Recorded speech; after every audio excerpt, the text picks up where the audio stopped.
يا هلا، أخباركم حبايبي؟ يا رب تكونوا كلكم بخير. فيديو اليوم رح نعمل فيه مع بعض الدقة الفلسطينية بطريقة جدا جدا سهلة وسريعة، وطعمها أنا بتحداكم إنه ما يكون مثل الجاهز وكمان ألذ. قبل ما نبدأ الفيديو يلا نصلي على الرسول، أكسب أجر أنا وإنتو، وكمان ما تنسوا تحطوا لايك لهذا الفيديو، أكيد فضلا وليس أمرا. ومش محتاجين إنتو إني أذكركم بدعوة حلوة منكم لشعب غزة. ويلا نبدأ بسم الله. المكون الأساسي والرئيسي بهاي الوصفة هو حبوب القمح، ونظرا لأنه إحنا بحرب فالإشي مش متوفر عنا، وكمان انعدمت الكهرباء عنا من 8 شهور، والكهرباء جدا ضرورية عشان نطحن فيها حبوب القمح. فحبيت أنا أسهل عليكم الطريقة عشان ما تكون حجة على ولا واحدة منكم إنها تجربها وتطبقها. يعني مدام ربنا مسهلها علينا ومعطينا إمكانيات بسيطة، ليش إحنا ما نستغلها؟ أكيد رح أستخدم طحين القمح بدل من حبوب القمح. ولو ما توفرت عندكم أكيد ممكن تستخدموا الطحين الأبيض العادي اللي هو طحين الحلويات والمعجنات. أي واحد من الاثنين هدول متوفر عندكم ممكن إنكم تستخدموه. وعشان تطلع معانا الوصفة مظبوطة 100% ضروري إنك تتأكدي من الطحين إنه ما فيه أي تكتلات. يعني إذا في إمكانية تنخلي الطحين بالأول قبل ما تستخدميه بيكون أفضل. وزي ما انتم شايفين أنا استخدمت طحين القمح بدل من الطحين الأبيض العادي، حسب المتوفر عندكم أكيد ممكن تستخدمه. حطيت الطحين عندي بالمقلاية وعلى النار على أوطى درجة حرارة موجودة عندك.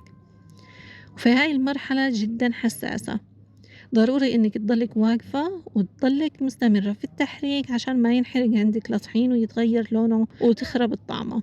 راح أستمر أنا في التحريك لحد ما أصل لهذه الدرجة اللي بتاخد العقل. شايفين كيف درجة اللون ذهبية بتجنن؟ في ناس بتحب إنها تكون أفتح من هيك، أكيد هذا الإشي بيرجع لكم، أنتوا بتتحكموا في درجة التحمير وأنتوا بتقلبوا فيها على النار حسب الدرجة اللي أنتوا بتحبوها.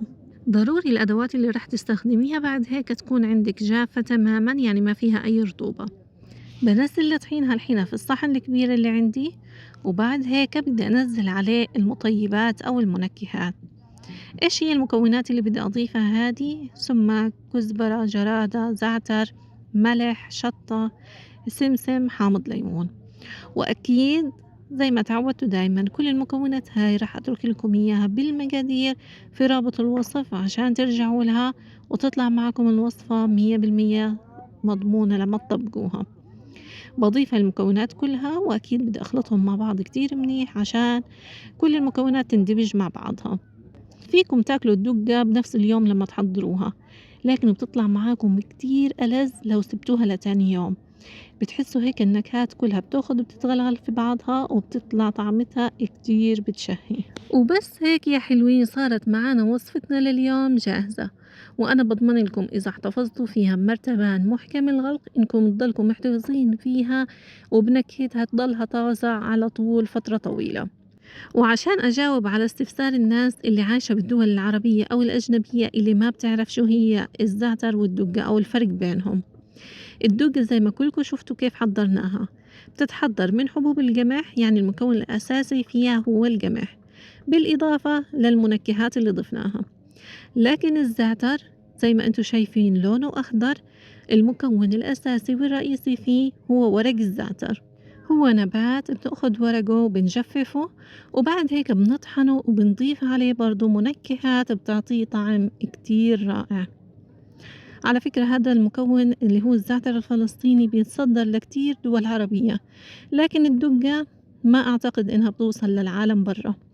فعشان هيك حبيت إن الفيديو اليوم يكون مخصص للدقة عشان تطبقوها وتتعرفوا أكتر على فلسطين وعلى تراثها.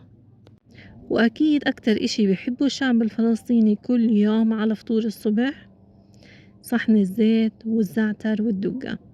هاي المكونات من خيرات بلادنا وأرضنا، يا ربي ما تحرمنا منها وتضلها دايما إلنا. حبايبي أنا هيك اليوم بكون وصلت معاكم لنهاية الفيديو. بتمنى عن جد إنكم تكونوا استفدتوا وإنكم حبيتوا الفيديو. أكيد ما تنسوا دعم القناة باللايكات والاشتراكات، وما تنسونا بدعوات حلوة منكم. إلكم مني أحلى تحية من قناتي، أماني لأحلى الوصفات من غزة. صحة وعافية.